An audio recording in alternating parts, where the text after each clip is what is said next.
오늘 저희들이 살펴볼 본문은 에베소서 6장 4절 말씀입니다. 그런데 우리가 한 절을 더 살펴볼 것입니다. 먼저 에베소서 6장 4절 말씀, 하나님 말씀입니다. 또 아비들아, 너희 자녀를 노엽게 하지 말고 오직 주의 교훈과 훈계로 양육하라. 아멘. 사도행전 2장 38절로 39절 말씀입니다. 베드로가 이르되 너희가 회개하여 각각 예수 그리스도의 이름으로 세례를 받고 죄 사함을 받으라. 그리하면 성령의 선물을 받으리니 이 약속은 너희와 너희 자녀와 모든 먼데 사람 곧 주 우리 하나님이 얼마든지 부르시는 자들에게 하신 것이라 하고. 우리는 지금 그리스도인들이 가정에서 어떻게 살아야 하는지에 대해서 살펴보고 있습니다. 이 6장 1절로 4절 말씀을 제가 보면서 지난 5장에서도 마찬가지지만 참 제가 이 자리에서 이 하나님 말씀을 전할 수 있는가, 어떻게 전해야 되는가.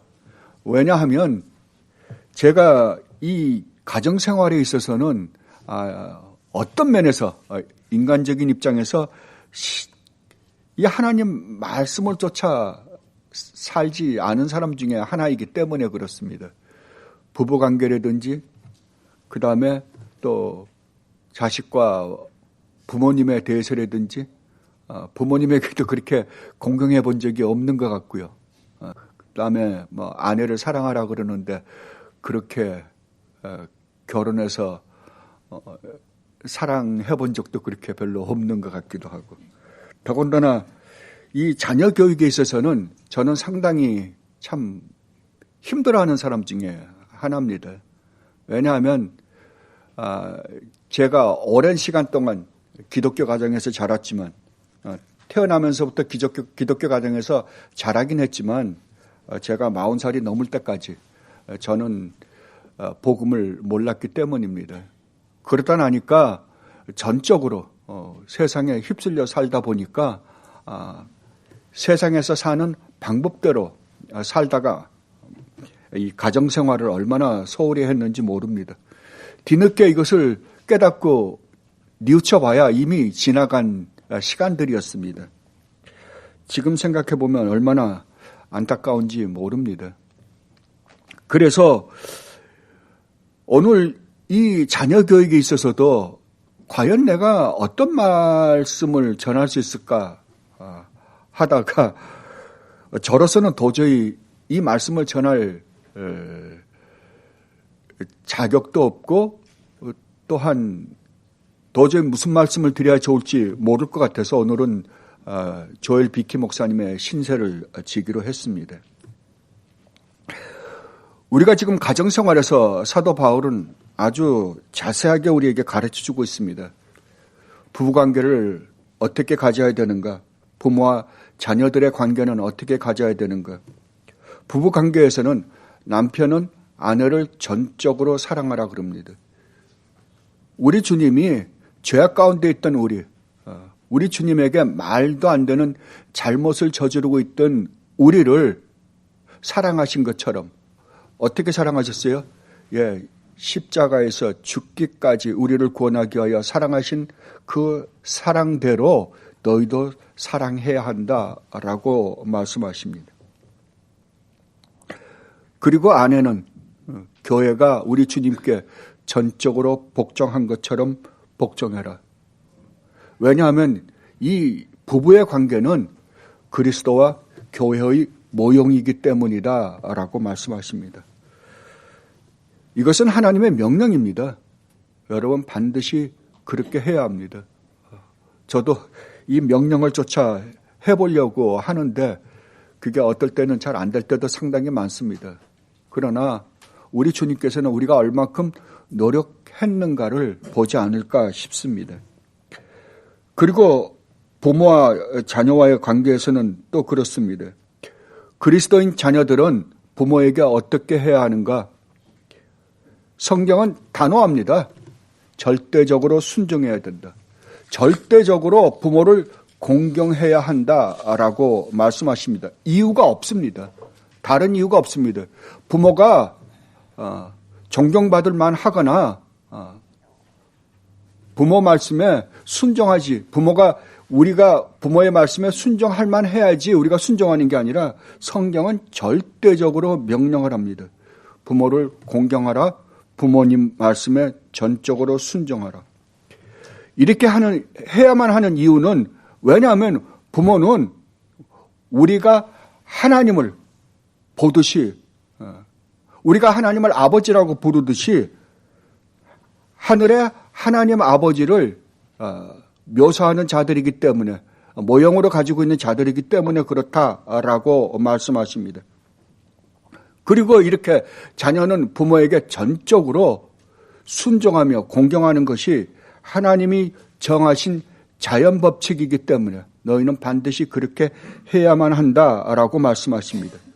그리고 이것이 너희들이 이 땅에 살면서 하나님으로부터 받는 첫 계명이다. 다른 말로 하면 너희가 그리스도인으로서 이 땅을 살아가는 데 있어서 정말 그리스도인으로서 하나님으로부터 오는 참된 축복을 누리며 하늘의 축복을 누리며 살려면 너희가 부모를 공경해야만 하기 때문에 너희는 이렇게 살아야 한다. 부모를 공경하고 부모 말씀에 전적으로 순종해야만 한다라고 말씀하십니다. 그렇다면 우리가 부모가 말씀하시면 무조건 다 순종해야 하는가? 두 가지는 하지 않아도 된다라고 말씀하십니다. 하나는 우리 부모님들이, 주님을 알지 못하는 부모님이 만약에 우리 주님을 섬기지 못하게 한다면 그것은 거절해도 된다라고 말씀을 하십니다. 왜냐하면 그리스도인에게는 이 세상에 가장 우선 우리가 섬겨야 하실 분이 우리 주님 예수 그리스도이시기 때문입니다. 그래서 우리 주님을 만약 주님으로 섬기지 못하게 한다면 그것은 거절해라 라고 말씀하십니다. 이것에 대해서 우리 주님이 마태복음 10장 34절로 39절에서 이렇게 말씀하십니다. 내가 세상에 화평을 주러 온 줄로 생각하지 말라. 화평이 아니요 검을 주러 왔노라. 내가 온 것은 사람이 그 아버지와 딸이 어머니와 며느리가 시어머니와 불화하게 하려 함이니 사람의 원수가 자기 집안 식구리라. 아버지나 어머니를 나보다 더 사랑하는 자는 내게 합당하지 아니하고 아들이나 딸을 나보다 더 사랑하는 자도 내게 합당하지 아니하며 또 자기 십자가를 지고 나를 따르지 않는 자도 내게 합당하지 아니하니라. 자기 목숨을 얻는 자는 잃을 것이요 나를 위하여 자기 목숨을 잃는 자는 얻으리라. 그래서 여러분들이 한국에 처음에 기독교가 들어왔을 때, 우리 한국은 제사 문화잖아요. 처음에 이 선교사들이 한국에 들어와서 왜 제일 먼저 금주를 권했는가? 술을 먹지 못하게 했는가? 술 먹는 게 죄는 아니잖아요. 무슨 담배 피는 게 죄겠어요. 죄는 아니라 하더라도 만약에 그것이 우리가 예수님을 섬기는 자로서 남의 본이 되지 않는다라고 한다면 사도 바울은 끊어라 라고 말씀하셨거든요. 왜 처음에 이 술을 가장 먼저 금하게 하셨을까라고 생각해 보니까 이게 제사와 밀접한 관계를 가지고 있지 않았나 싶어요. 제사 드릴 때 꼭 술을 대접해 드리잖아요. 그러고 나면 이제 계속해서 술을 먹는 거죠. 그래서 안 되겠다. 제사를 금하게 하려니까 금주법을 만들지 않았나 싶습니다. 그래서 그때 당시에 제사를 지내는 집안이든지 제사를 지내는 집안에 시집을 갔든지 하는데 우리 주님을 믿게 된 사람들이 얼마나 많이 핍박을 받았고 또 집안에서 쫓겨나기까지 했는지 모릅니다. 그런 일들이 왜 일어나는가? 왜냐하면 우리가 가장 먼저 섬겨야 하실 분이 하나님이시기 때문에 그렇습니다. 왜냐하면 하나님이 우주 만물을 창조하신 창조주가 되시기 때문에 그렇습니다. 하나님이 우리 인간을 창조하실 때 창조의 목적이 뭐냐 그러면 하나님의 영광입니다. 그렇다면 우리의 모든 삶에서 최고로 영광을 받으셔야 할 분은 하나님 한 분밖에 아니 계십니다. 그 나머지는 모두가 다 하나님이 먼저요. 그 다음에 우리가 존경하고 그 다음에 공경하고 또 우리가 섬겨야 할 분들입니다. 그러므로 만약에 하나님을 섬기는 일을 방해하거나 금한다고 한다면 우리는 언제든지 그 말에는 그것이 부모가 되었든 누가 되었든 상관없이 우리는 거절해야 된다라고 말씀하십니다. 그래서 우리 초대교회나 우리 기독교 2000년 역사를 보면 얼마나 많은 사람들이 주님을 섬긴다라는 것 때문에 예수님이 우리 유일무이한 하나님이시라는 것 때문에 얼마나 많은 사람들이 순교를 당했습니까?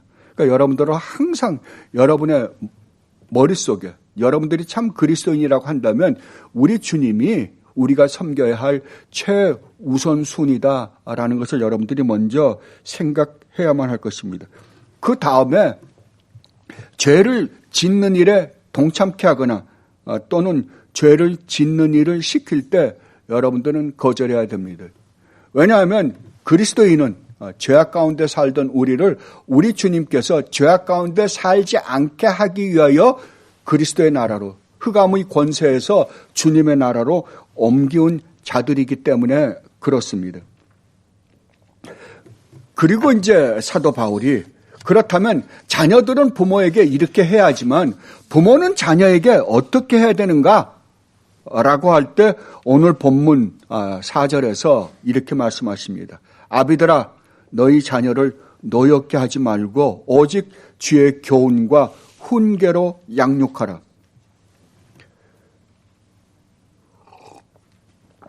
처음에는 이 말씀을 그냥 풀어 해석하는 걸로 마치려고 생각을 했었습니다.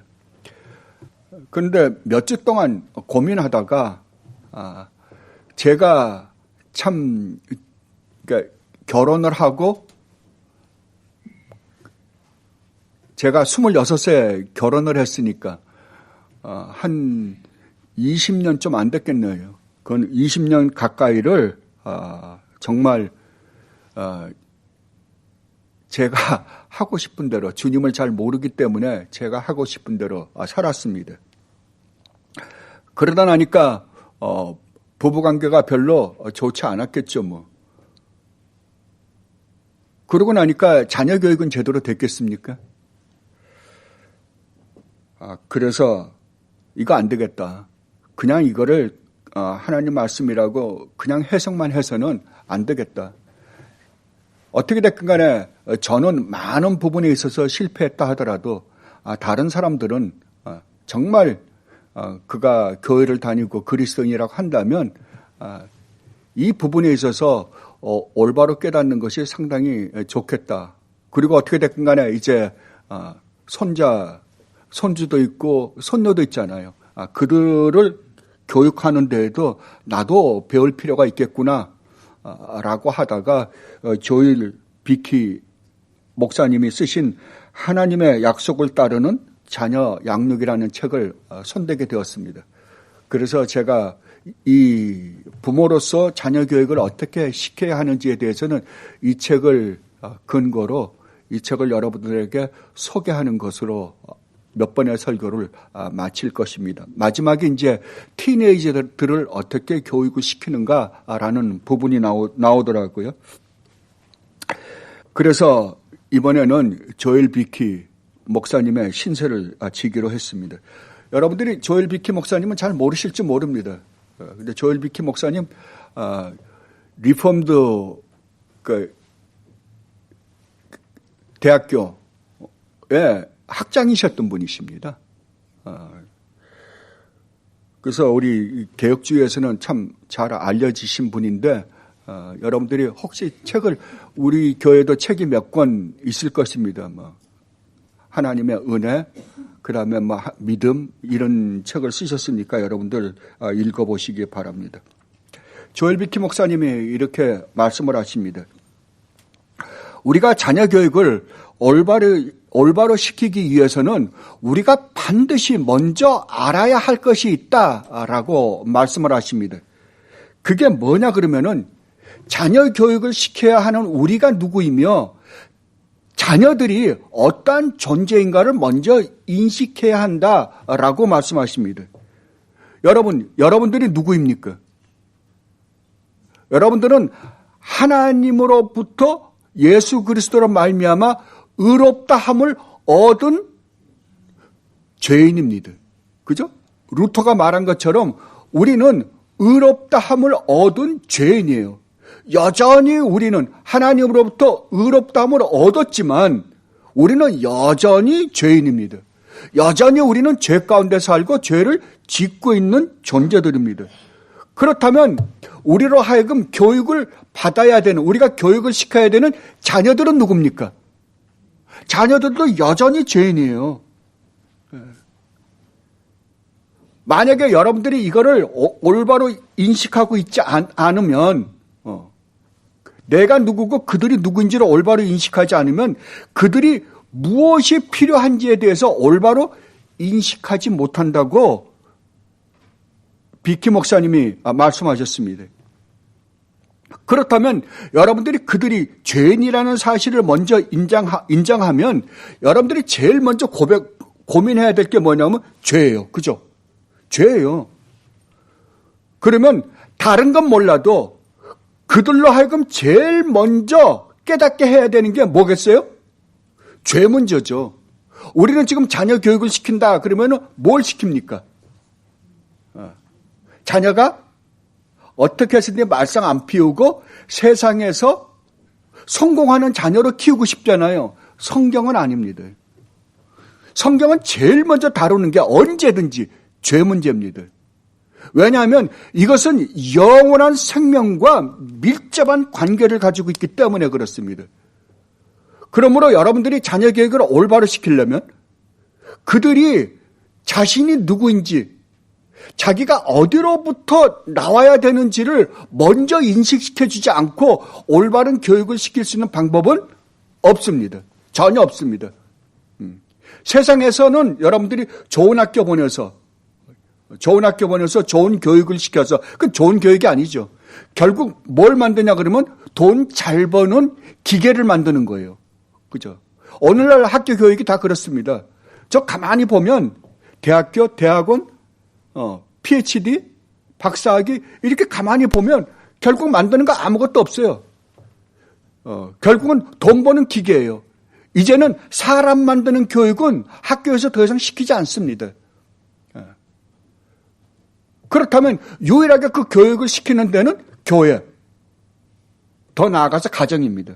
가정에서 그 교육을 여러분들이 그리스도인이라고 한다면 여러분들이 가정에서 자녀들을 어려서부터, 제가 그 부분에서 실패했기 때문에 그렇습니다. 왜냐하면 아까도 말씀드렸지만 그때는 제가 주님을 몰랐으니까요. 그러니까 돈으로만 좋은 학교 보내고 그러면 되는 줄 알았어요. 아니에요. 그건 절대 교육을 시킬 수가 없습니다. 그러니까 정말 자녀 교육에서 가장 중요한 것은 그들 자신이 자기네가 누구라는 사실을 먼저 깨닫게 해주는 게 가장 중요하다라고 말씀하십니다. 자, 그리고 두 번째로 우리가 알아야 되는 것이 무엇인가 하면 자녀들이 죄인이 된 것은 우리로 말미암아 죄인이 되었다는 사실을 여러분들 반드시 인식해야 됩니다. 그죠? 우리가 어떻게 해서 죄인이 되었어요? 예, 그렇죠. 처음에 우리 인간을 대표로 하는 첫 번째로 창조된 아담이 하나님의 말씀에 불순종함으로 말미암아 죄인이 된 그 후손으로 태어난 모든 자녀들은 죄인으로 태어날 때부터 죄인으로 태어납니다. 여러분들이 애들은 어려서부터 선하게 태어나는 거라고 세상 사람들은 이야기할지 모르지만 성경은 단호합니다. 처음에 하나님이 아담과 하와를 창조하셨을 때에는 선하게 창조하셨더라도 처음에 하나님은 인간을 선하게 창조하셨습니다. 그러나 아담과 하와가 죄를 짓고 난 다음에 태어나는 모든 인간은 죄인으로 태어납니다. 그러니까 태어날 때부터 죄인으로 태어나는 거예요. 그럼 어떻게 태어나는 거예요? 부모의 유전을 받아서 그렇게 태어나는 거예요. 그렇다고 한다면 자녀가 태어날 때부터 죄인이 된 건 누구 때문이에요? 우리 때문이죠. 우리 때문이에요. 만약에 나 때문에 내 자녀가 죄인이 되었다고 한다면 여러분 어떻겠어요? 얼마나 심각합니까? 그죠?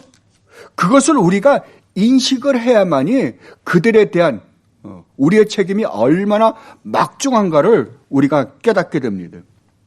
그리고 세 번째로 자녀에게 올바른 교육을 시켜야 되는 우리 자신이 죄인이기 때문에 죄인을 교육시킨다면 결국 어떻게 될까요? 결국은 죄 짓는 그 일밖에는 더 이상 나올 게 없을 거예요.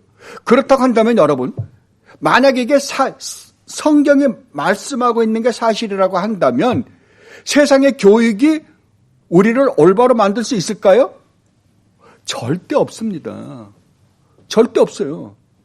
우리 주님이 뭐라 그러십니까? 여러분들이 우리 주님이 니고데모를 만났을 때 니고데모와 나누었던 대화를 아시죠? 뭐라 그럽니까?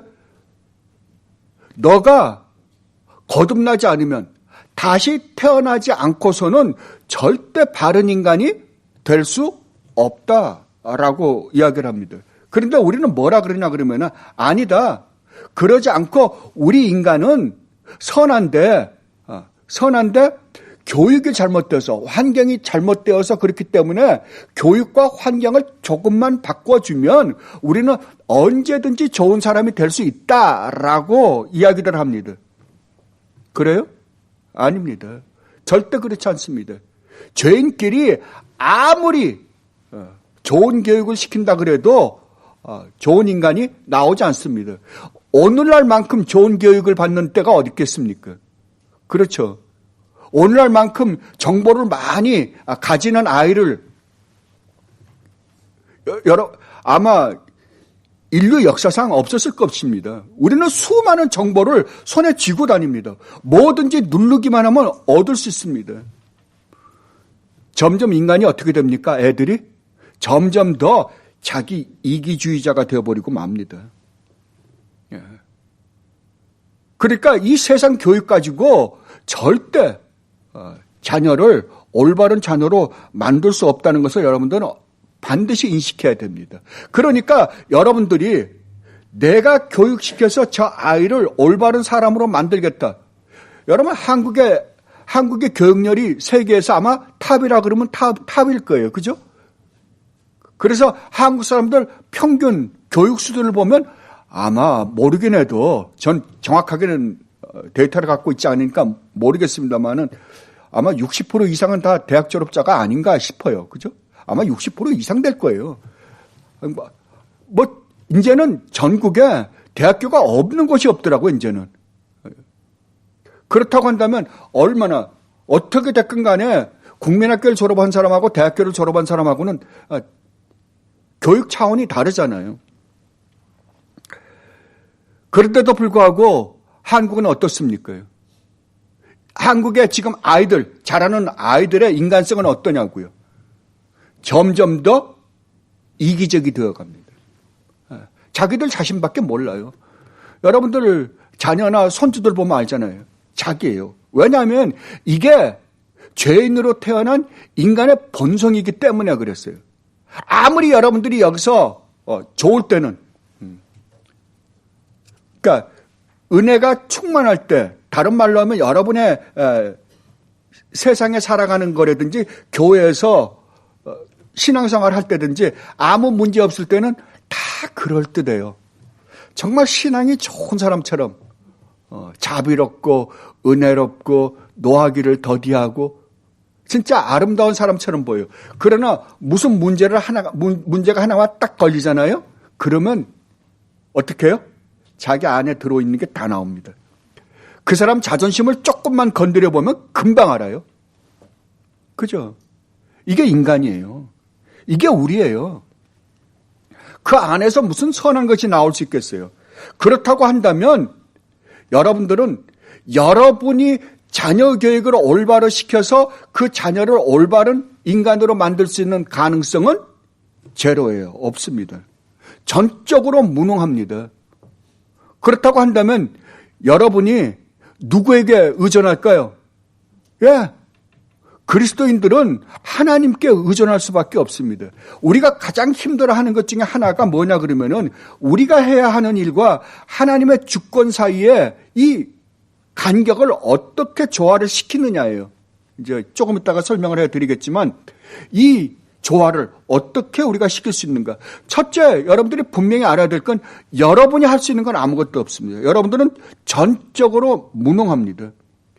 그렇다면 여러분들이 정말 자녀를 올바로 교육시키고 싶다면 하나님께 기도를 게을리하는 죄를 절대 짓지 마십시오. 여러분들이 자녀를 위해서 기도를 게을리한다는 것은 결국 자녀 교육을 시키지 않겠다는 거나 마찬가지입니다. 그럼에도 불구하고 하나님께서는 우리 보고 자녀 교육을 시키라고 말합니다. 주의 교훈과 훈계로 양육하라 라고 명령하십니다. 그래서 우리는 자녀 교육을 시켜야만 합니다. 우리 실력으로 되지 않는데 하나님이 하라고 명령하십니다. 그래서 우리는 하는 거예요. 근데 이제 나중에 어떻게 해야 되는 것은 이제 자세하게 우리가 살펴볼 것입니다. 거기에 대해서 사도행전 2장에서 이렇게 말씀하십니다. 사도행전 2장 38절로 39절 말씀을 보면 베드로가 이르되 너희가 회개하여 각각 예수 그리스도의 이름으로 세례를 받고 죄사함을 받으라. 그리하면 성령의 선물을 받으리니 이 약속은 너희와 너희 자녀와 모든 먼 데사람 곧 주 우리 하나님이 얼마든지 부르시는 자들에게 하신 것이라. 뭐라고요? 우리가 이 죄악된 곳에서 어떻게 하면 바른 인간이 될 수 있습니까? 라고 하니까 사도 베드로가 뭐라 그러나 그러면은 회개하여 예수 그리스도의 이름으로 세례를 받고 죄사함을 받아라. 이것이 하나님이 너희와 누구에게요? 너희 자녀에게 준 약속이다 라고 이야기합니다. 그래서 사도 바울이 사도행전 16장에서 그 감옥서 간수에게 복음을 전할 때도 그러죠. 그 간수가 그렇다면 이제 제가 어떻게 하면 좋겠습니까? 라고 그러니까 사도 바울이 주 예수 그리스도를 믿어라. 그리하면 너와 뭐라고요? 내 집이 구원을 받으리라. 예, 하나님의 약속입니다. 하나님이 그렇게 하시겠다라고 약속하셨어요. 그러니까 우리는 자녀 교육을 하나님의 말씀대로, 하나님의 말씀으로 교훈과 훈계를 시켜서 교육을 시켜야 됩니다. 왜? 하나님이 명령하셨으니까요.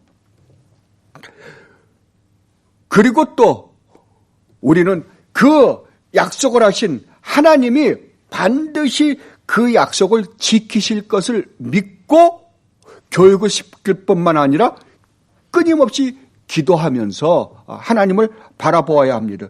여러분이 아시다시피 이 언약은 분명히 언약이라는 것, 계약이라는 건 쌍방이잖아요.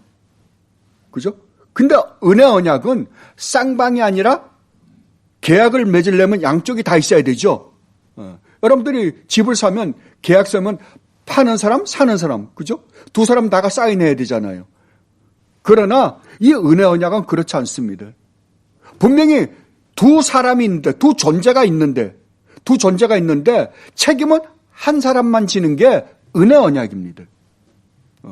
그것을 가장 잘 보여준 곳이 어디냐 그러면은 창세기 15장입니다.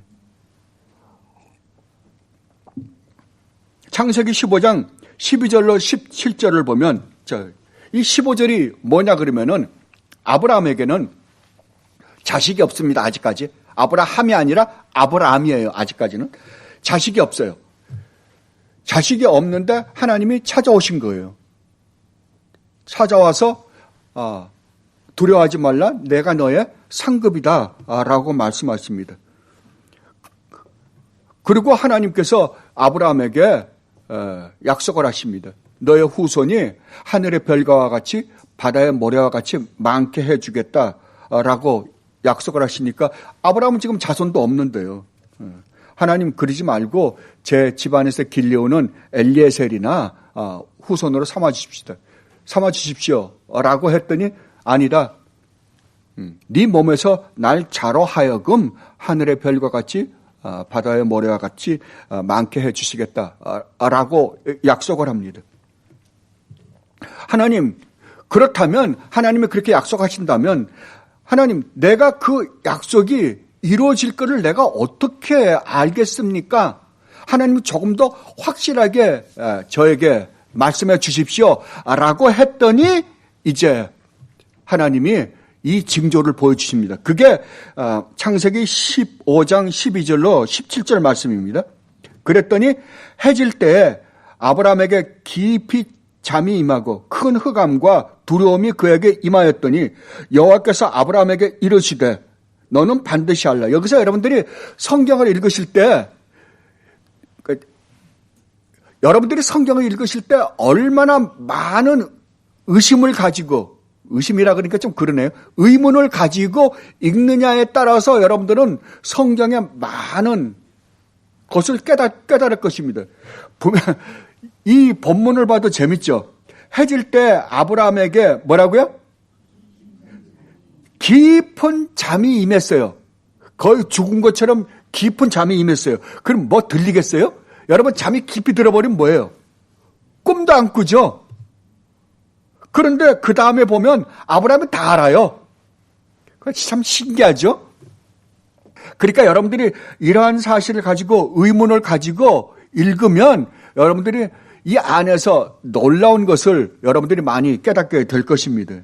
지금은 그걸 살펴보는 시간이 아니니까 여러분들에게 그렇게만 해놓고 여러분들이 집에 가셔서 한번 묵상을 해보시기 바랍니다. 여호와께서 아브라함에게 이르시되 너는 반드시 알라. 내 자손이 이방에서 객이 되어 그들을 섬기겠고 그들은 400년 동안 내 자손을 괴롭히리니 그들이 섬기는 나라를 내가 징벌할지며 그 후에 내 자손이 큰 재물을 이끌고 나오리라. 너는 장수하다가 평안히 조상에게로 돌아가 장사될 것이요 내 자손은 4대 만에 이 땅으로 돌아오리니 이는 아모리 족속의 죄악이 아직 가득하지 아니함이니라 하시더니 자 뭐라 그러냐 그러면 아브라함 보고 야 네 자손들이 아주 많아질 텐데 그 자손이 어떤 나라에 아모리 족속의 어떤 나라에 가서 애굽이죠.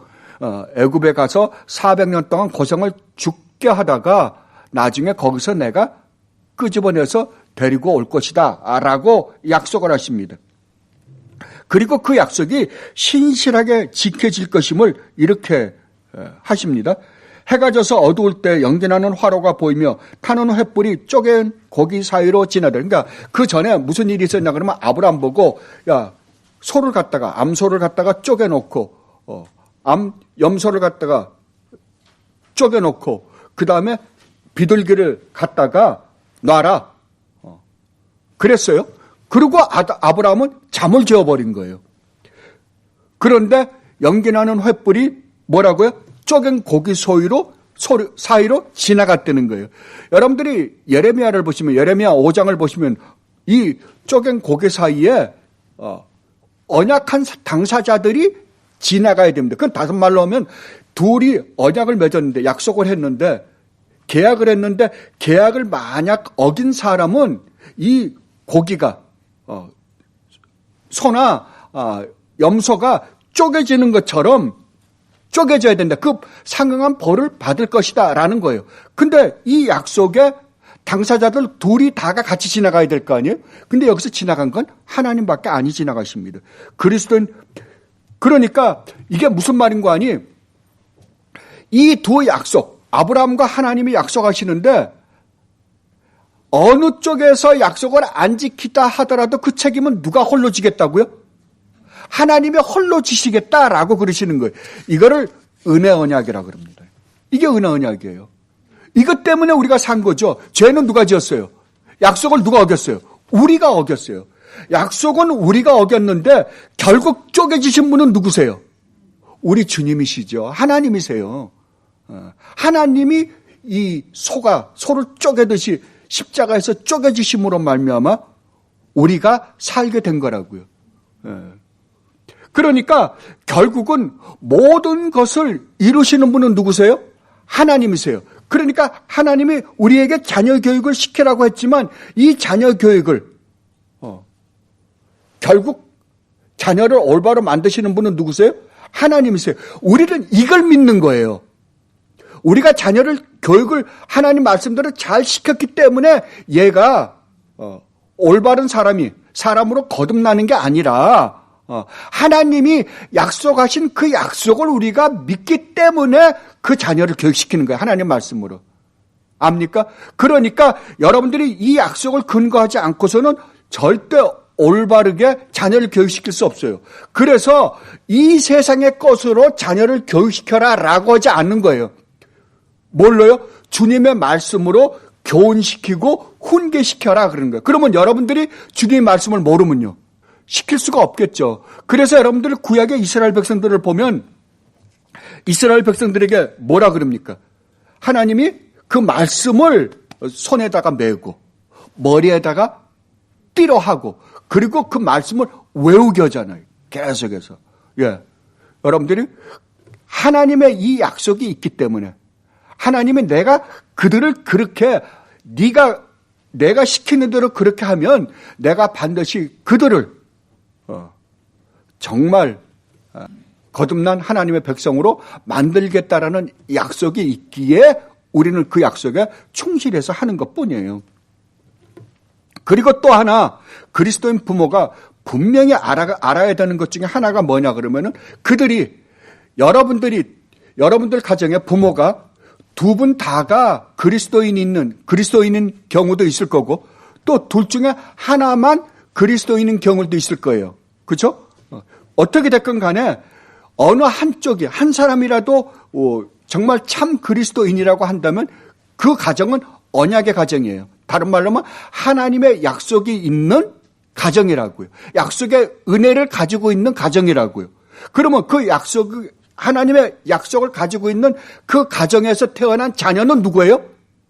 예, 약속의 자녀예요. 언약의 자녀라고요. 그래서 그 언약의 자녀를 하나님께서 어떻게 하시겠다고 약속하냐 그러면은 고린도전서 7장 12절로 14절에서 이렇게 말씀하십니다. 자, 그 나머지 사람들에게 내가 말하노니 이는 주의 명령이 아니라 만일 그 어떤 형제에게 믿지 아니하는 아내가 있어 남편과 함께 살기를 좋아하거든 그를 버리지 말며 어떤 여자에게 믿지 아니하는 남편이 있어 아내와 함께 살기를 좋아하거든 그 남편을 버리지 말라. 믿지 아니하는 남편이 아내로 말미암아 거룩하게 되고 믿지 아니하는 아내가 남편으로 말미암아 거룩하게 되나니 그렇지 아니하면 너희 자녀도 깨끗하지 못하니라. 그러나 이제 거룩하니라. 자, 이게 무슨 말인가 하니 혹시 성경에서는 분명히 이혼을 거절합니다. 부정을 합니다. 그러나 이혼을 딱 두 가지는 허락을 해요. 뭐냐 그러면은 두 부부 중에 한 사람이 간음을 행했을 때 그때는 이혼 사유가 된다라고 이야기합니다. 또 하나는 한 사람은 그리스도인이고 한 사람이 그리스도인이 아닐 경우 이 그리스도인이 아닌 사람이 헤어지자 그러면은 허락을 해요. 이 두 경우 외에는 없습니다. 그런데 만약에 한 사람이 그리스도인이고 한 사람이 그리스도인이 아닌데 그냥 난 당신하고 같이 살고 싶어. 예수님은 안 믿는데 같이 살고 싶다 그러면은 헤어지지 말고 살으라는 거예요. 왜? 혹시 너를 보고 이 사람이 그리스도인이 될지 누가 아느냐. 만약에 그런 가정이라면 그 자녀도 약속의 자녀이기 때문에 거룩하니라. 거룩한단 말은 구별된 자인이니까 그러잖아요. 자, 이 말을 가지고 이제 신학자들이 고민하기 시작한 거예요.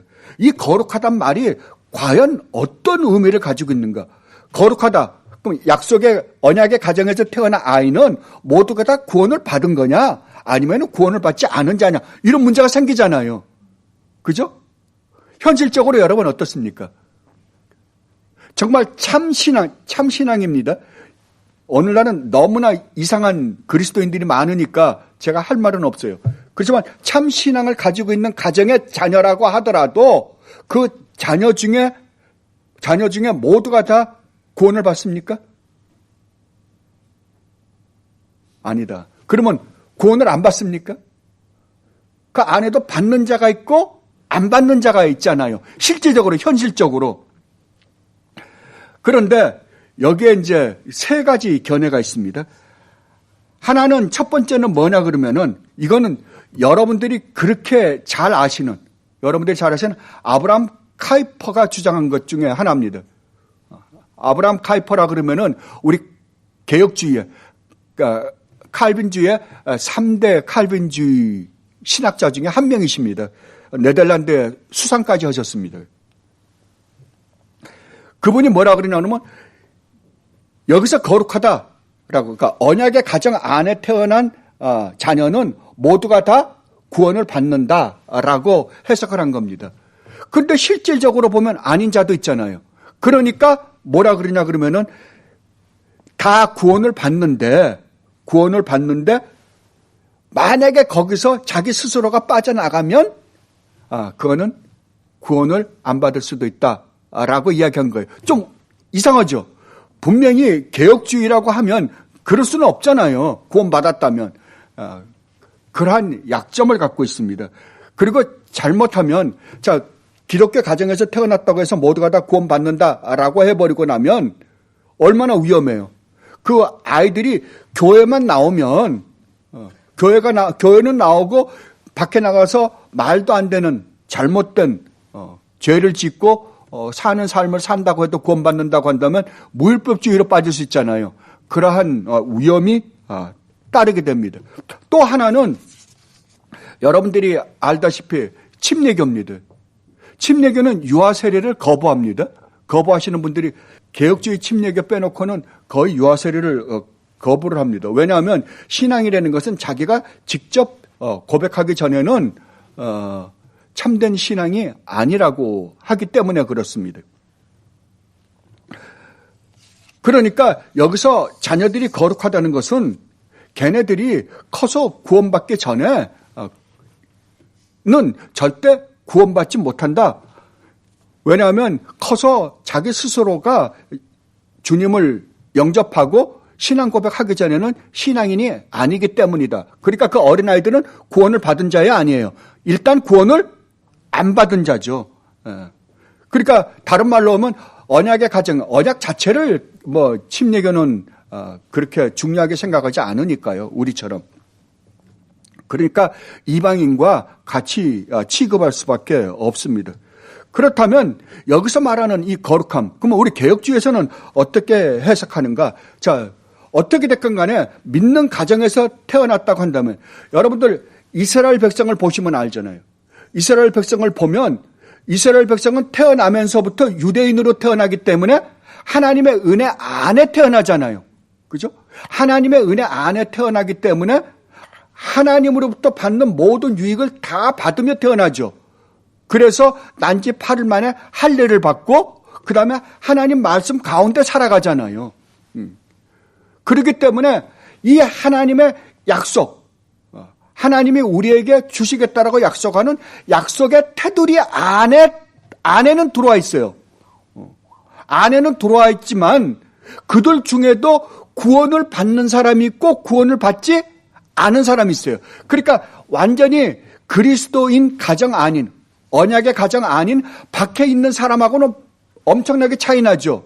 그러니까 유대인 가정에 태어난, 구약에서 유대인 가정에서 태어난 거하고 우리 한국에서 태어난 거하고 당시로 말하면 애굽에서 태어난 사람하고는 완전히 다르잖아요. 그죠? 애굽에서 태어난 사람은 완전히 버리운 자지만, 그러나 유대인 가정 안에서 태어난 사람들은 언약 가정 안에 태어나기 때문에 언약의 모든 혜택을 외적으로 다 받고 자란단 말이에요. 그죠? 그런 것처럼 오늘날에도 그리스도인, 참 그리스도인 가정 안에 태어난 사람은 외적으로 하나님의 언약의 모든 혜택을 받으며 자라요. 이게 밖에서 자란 사람, 밖에서 태어난 사람하고 그리스도인 가정이 아닌 데서 태어난 사람하고 그리스도인 가정에 태어난 사람하고 다른 점이에요.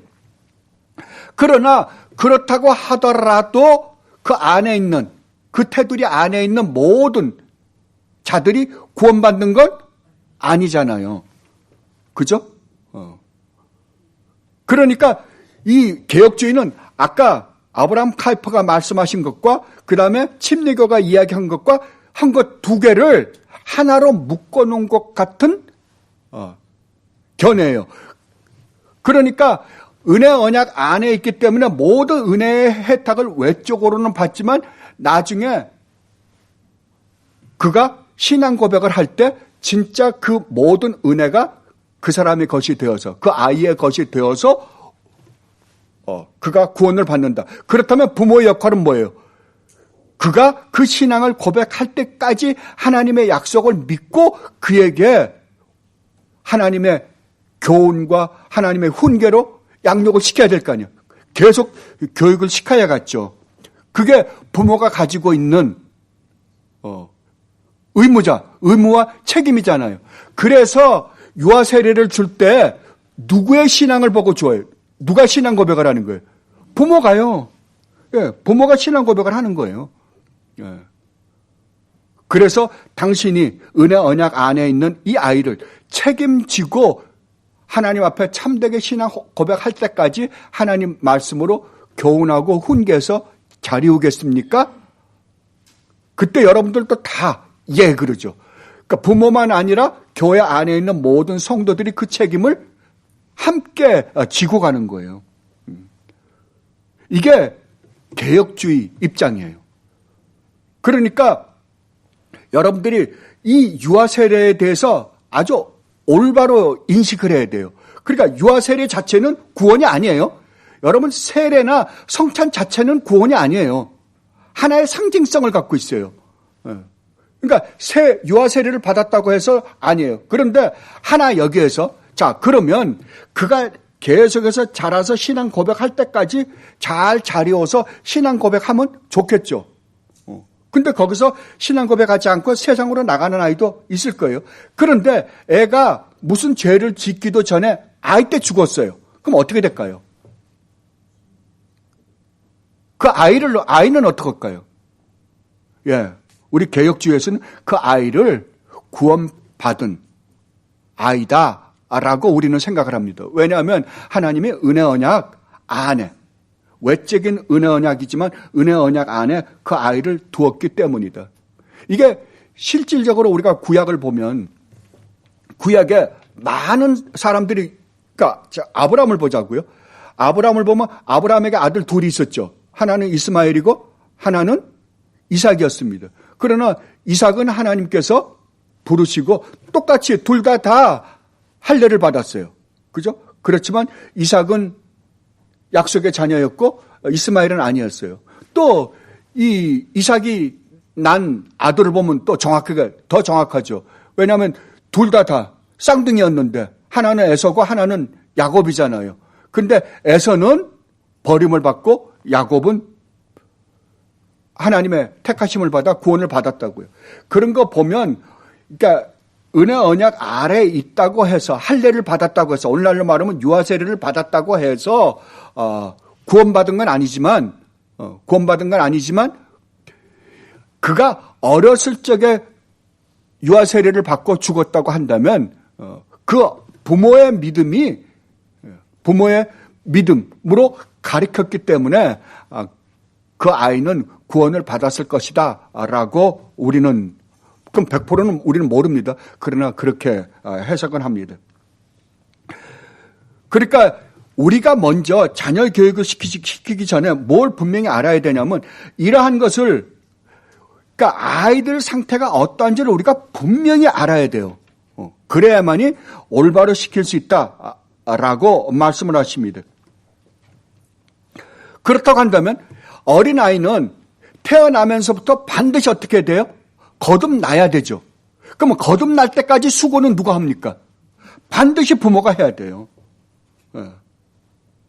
반드시 부모가 하나님이 맡겨 놓으셨기 때문에 하나님의 약속에 근거해서 부모는 하나님 말씀으로 교훈과 훈계를 해 가면서 그 아이를 반드시 양육시켜야만 하는 책임을 우리에게 하나님께서 주셨어요. 그러나 결국 그를 거듭나게 하시는 분은 누구세요? 하나님이세요. 하나님만이 우리를 거듭나게 하실 수 있으세요. 그러니까 이것을 분명히 만약에 하나님께서 이 아이를 나에게 맡기셨다고 한다면 이 아이는 하나님께서 나에게 하나님 말씀으로 교훈시키고 훈계시켜서 자라가게 잘 키우라고 했지만 결국 내가 그렇게 하나님 말씀에 순종할 때 하나님께서 이 아이를 거듭나게 하셔서 반드시 하나님의 사람으로 만드실 것이다 라는 걸 여러분들이 머릿속에 두시고 교육을 시켜야 된다라고 지금 조엘 비키 목사님이 말씀하시는 거예요. 그러니까 이걸 먼저 여러분들이 인식해 놓고 그 다음에 이제 하나하나 우리가 해야 할 일을 해야 한다라고 말씀하셨습니다. 그러니까 여러분들 제일 중요한 거는 아이들이 누구라고요? 죄인이라고요. 죄인이라면 먼저 그 아이를 어디서 구원해야 돼요? 죄에서 구원해야 되는 거예요. 그 죄에서 구원하는 일에 하나님께서 부모에게 그 일을 맡기셨어요. 결국 궁극적으로는 하나님이 하시겠지만 뭘 통해서요? 우리에게 맡겨놓으신 그 일을 충실하게 함으로 말미암아 하나님 그 일을 이루신다고요. 그럼 왜 우리로 하여금 하나님 직접 하시지 왜 우리로 하여금 그 일을 하게 하실까요? 왜냐하면 그 일을 하게 하는 동안 우리로 하여금 그 일을 하는 동안 살아계신 하나님의 임재를 우리로 하여금 맛보게 하려고요. 여러분들이 이걸 분명히 먼저 인식해 놓고 자녀에게 가장 먼저 교육시켜야 될 게 뭔가? 죄 문제입니다. 이걸 먼저 인식하고 자녀들을 교육시키는 여러분들이 되시기를 바랍니다. 기도하겠습니다. 주님, 그렇습니다. 우리는 자녀를 교육시킨다고 하면 이 세상에서 어떻게 하면 도덕적으로 그럴듯한 존재가 되게 할까? 남한테 손가락질 받지 않는 자가 되게 할까? 아니면은 성공한 자가 되게 할까에만 초점을 맞춥니다. 그러나 하나님은 다른 데 있음을 저희들이 깨닫게 되었습니다. 죄 문제가 가장 중요하다고 주님께서는 말씀하십니다. 주님, 먼저 저희들이 자녀를 교육시킬 때 이 죄 문제가 얼마나 중요한 문제인지를 먼저 인식하면서 자녀들을 교육시킬 수 있는 저희들이 되게 하여 주시옵소서. 감사하며 우리 주님 예수 그리스도 이름으로 기도드리옵나이다. 아멘.